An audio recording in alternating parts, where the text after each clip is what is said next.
feel as though you had them where you wanted them at 3/4 time, just couldn't seal the deal? Oh, like, it's just another one of those Wildcat United games. It's a good game, and the result become the way that it did because they, like 20 more shot attempts, killed us on the offensive glass. We turned it over too much, and we talk about the possession game, and they won that battle and they won the game. Yeah, 10 plus offensive rebounds must really hurt heading home tonight.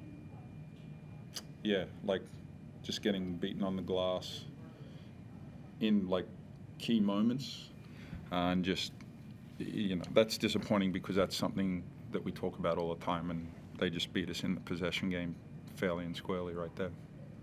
Christian had that calf complaint. You must be pretty pleased with how he was able to bounce back from that.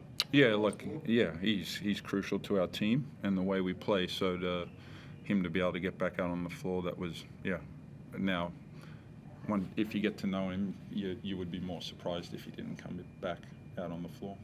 What's the I suppose the diagnosis from that? I have no idea. It's like we're just absolutely. Joe, a bit of I suppose, a great night for you, I suppose, to get cheered on by the United fans before the game.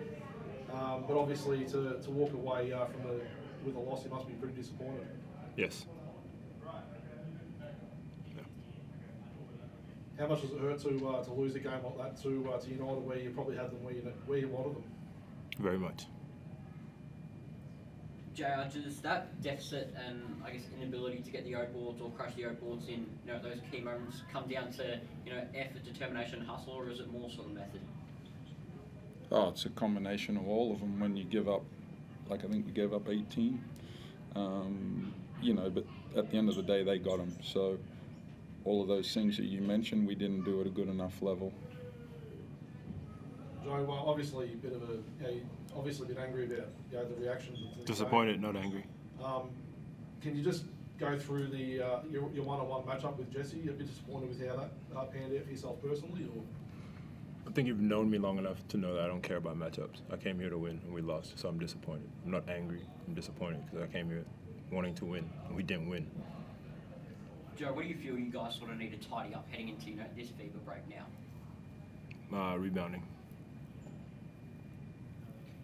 John, you've kind of got a core group of players, the four, that are playing close to 30 minutes. The rest are sort of around that 20-minute mark. Yeah. How are you viewing the meshing of JLA, Doolittle, Windler, and now David Duke as that really core four?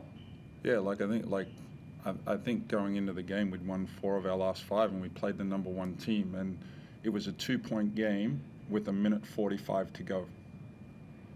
Do you know the rules, sir?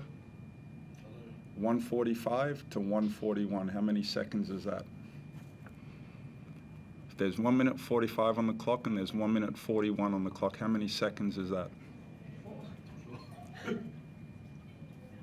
4? 4? And then I read the FIBA rules. You can't step over the baseline to reset the count.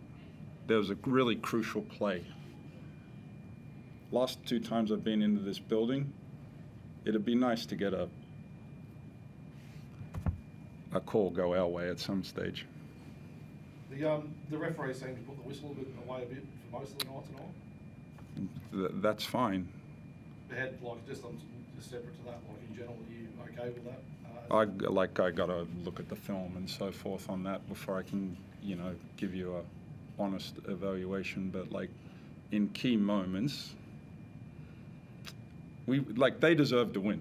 Don't get me wrong, but our team, we fought, we gave ourselves a chance. But the last 2 times I've been in the building, tough to take sometimes. So how proud are you of this group's ability to continue to fight and throw punches when it comes to late in games? Yeah, if you're an analytics guy and you look at these numbers, you're like, how were we in the game with 1:45 to go? But that's the tremendous thing about our team, where we can get to if we solve some of these issues, but we can't be a repeat offender for too much longer. Another positive out of the game is how David Acuil is sort of coming in for his 10 minutes. I think it's one of his best seasons today.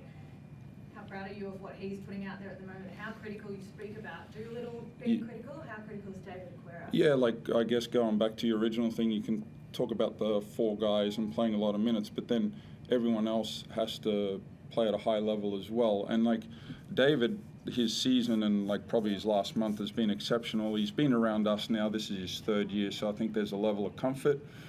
His teammates have done a great job with him, the coaching staff, and like I think sometimes we forget our young years still because he's been in the league for 5 years and with 2 really good programs. So I think everyone's starting to see the benefit, including David.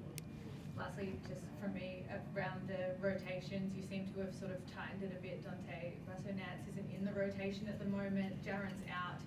Seems to be more time going to, like I said, that core group. Is that something that you're planning on doing moving forward, or what does that look like when Jaren comes back? Well, he's got to be back first before I worry about that. But like the task, like there's always moments for players in different games. I coach a lot on field, and different guys bring different things to our group. But then also the type of team you're playing against, does their style, is it going to create an advantage? And these are the million things I got going through my mind as the game's going on. So, you know, like Sunday, Lat, those guys have been doing a good job. Like, you know what you're getting from Wagstaff. Like, I can't play 15 guys every night, you know. If I can, we're just participating and just being happy with the result, and I'm not in it for that. John, you must have been pleased with how the team defended Chris. He's obviously caused you guys a lot of headaches over the last couple of years. Yeah, guys have done a great job. You know, I know every team has like some type of superstar, but like we've gone Bryce Cotton, Parker, Bryce Hamilton, now Chris. So like, you know, our guys have been dialed in and doing a good job with that. Like I feel comfortable with where we are defensively. The rebounding and the turnovers are always a sore spot for me. Yeah, John, back to the 145 to 141 comment before. Last season, on memories, you had the incorrect score in one game, you had a clock that didn't work and done the pointer games, and you mentioned the goaltend late. Like, does feel like little moments in games are really doing your head in when they're not being either administered correctly or refereed correctly. Yeah, I guess I just got to be better in those moments. Oh, that wasn't what I was saying. How frustrating is it that things that should be done correctly, without having seen the replay of what you're referring to, yeah. How frustrating is it that things aren't going the way that they should go in your own mind? Look, to be honest with you, in a game like that, we're not playing great. They're playing really good, but we have a chance. We have a chance. And that's all you ask for is a chance, and then it's a 2-point game with 1:41 to go. You compete, you practice. All you want to do is have a chance to win.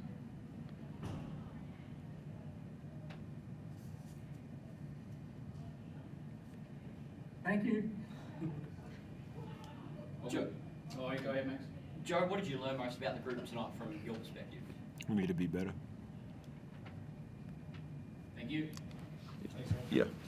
Thanks, Joe. They're the #1 team for a reason right now. They're good.